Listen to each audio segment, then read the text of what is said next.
Assalamualaikum warahmatullahi wabarakatuh. Pada video ini, saya ingin menceritakan tentang kisah yang terdapat di dalam Al-Quran, iaitu Perang Tabuk yang merupakan kemenangan pada bulan Rejab. Peristiwa Perang Tabuk memperlihatkan tentang kesusahan dan juga cabaran yang dialami oleh kaum muslimin.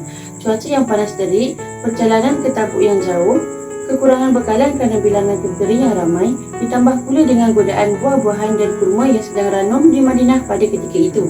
Atas sebab tersebut, golongan munafik sanggup mereka pelbagai alasan untuk mengelakkan diri dari menyertai peperangan tersebut. Allah Subhanahu Wa Taala menggambarkan sifat golongan munafik ini melalui firman-Nya yang berbunyi, "Law kana 'aradan qariban wa safaran qasidan lattaba'uka walakin ba'udat 'alaihim asy-syuqqah wa sayahlifuna billahi law istata'na la kharajna ma'akum yahlikuna anfusakum wallahu ya'lamu innahum lakadzibun." Maksudnya, sekiranya yang kamu suruhkan kepada mereka ada keuntungan yang mudah diperoleh dan perjalanan yang tidak seberapa jauh, nescaya mereka mengikutimu, tetapi tempat yang dituju itu terasa sangat jauh bagi mereka. Mereka akan bersumpah dengan nama Allah, jikalau kami sanggup bersamamu, jika kami sanggup berangkat bersamamu, mereka membinasakan diri sendiri, dan Allah mengetahui bahawa mereka benar-benar orang yang berdusta. Iaitu daripada surah At-Taubah ayat 42. Perang Tabuk merupakan peristiwa penting dalam sejarah dan penyebaran agama Islam. Perang Tabuk juga telah menjadi peperangan terakhir yang dipimpin dan diikuti oleh Rasulullah SAW yang berlaku pada tahun 630 Masihi atau 9 Hijrah antara tentera Muslim dengan pasukan Rom, iaitu Romawi Timur.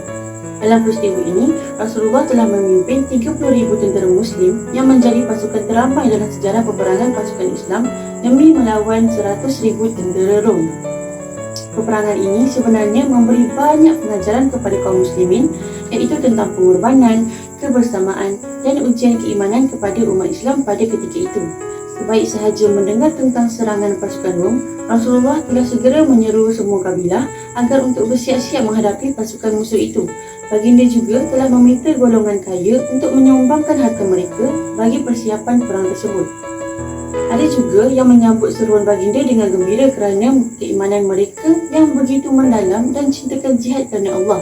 Uthman bin Affan telah menyediakan 900 unta, 100 kuda dan juga 1,000 dinar. Abdurrahman bin Auf telah mendermakan 200 uqiyah perak, yang mana satu uqiyah itu bersamaan dengan 40 dirham. Selain itu, Umar Al-Khattab pula telah menyumbang setengah hartanya, dan Abu Bakar pula telah memberikan kesemua hartanya. Namun, ada golongan yang sangat takut, gusar dan ragu-ragu dengan ajakan baginda SAW. Ada yang memberi berbagai alasan dan mencemooh ajakan itu. Tidak kurang juga, ada yang menghalang umat Islam menyertai peperangan itu. Bahkan ada juga yang berterus terang untuk menolak ajakan baginda. Rasulullah sedar akan hal tersebut dan sangat bimbang jika lebih ramai penduduk Islam yang akan terpengaruh. Baginda mengambil tindakan dengan memutuskan bahawa Talha bin Ubaidillah untuk menghadapi mereka. Lalu, rumah seorang Yahudi iaitu bernama Sulaim yang menjadi tempat kaum munafik berkumpul telah pun dibakar. Dengan itu, provokasi terhadap Rasulullah sedikit berkurangan dan semakin ramai umat Islam yang menyumbangkan harta mereka selain berebut-rebut untuk ikut serta dalam peperangan itu.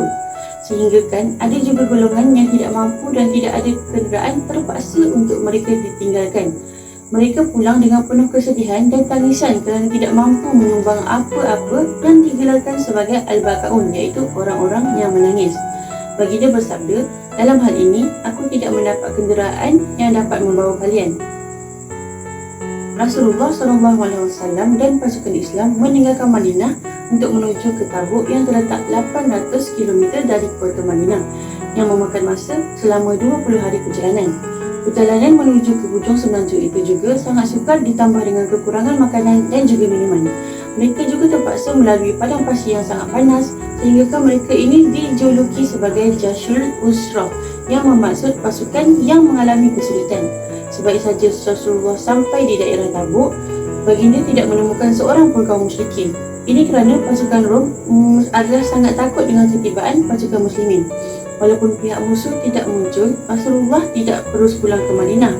Baginda tinggal di Tabuk selama 10 hari di samping menemui para kabilah dan sekitarnya untuk menyebarkan ajaran Islam.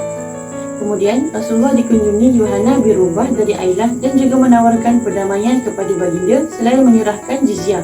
Rasulullah telah juga menulis surat perjanjian dan diberikan kepada Yohana, maka peperangan itu tidak terjadi. Setelah 30 hari meninggalkan Madinah, akhirnya tentera Islam kembali ke Madinah tanpa sedikit pun berlaku pertumpahan darah. Sepeninggalan Rasulullah ke Tabuk, di Madinah pula sedang bergejolak. Seorang tokoh dari Khazraj yang bernama Abu Amir Ar-Rahib berazam untuk memecah belahkan umat Islam. Sebelum Rasulullah tiba di Madinah dahulu, dia mempunyai kedudukan mulia di kalangan orang Khazraj. Namun selepas kehadiran baginda, dia tidak lagi dianggap sebagai orang penting. Lalu untuk mengembalikan kedudukannya, dia mengambil kesempatan untuk membina sebuah masjid berdekatan dengan Masjid Quba, yang mana tujuannya adalah untuk memecah belahkan orang Islam dengan ada 2 masjid di tempat berdekatan. Namun sebaik saja Rasulullah tiba di Madinah, masjid ini dihancurkan oleh baginda. Sebanyak 80 orang kaum muslim yang tidak ikut perang memohon keampunan Rasulullah. Semua mereka dimaafkan kecuali 3 yang ditangguhkan, iaitu Ka'ab bin Malik, Murarah Ar-Rabi dan juga Hilal bin Umayyah.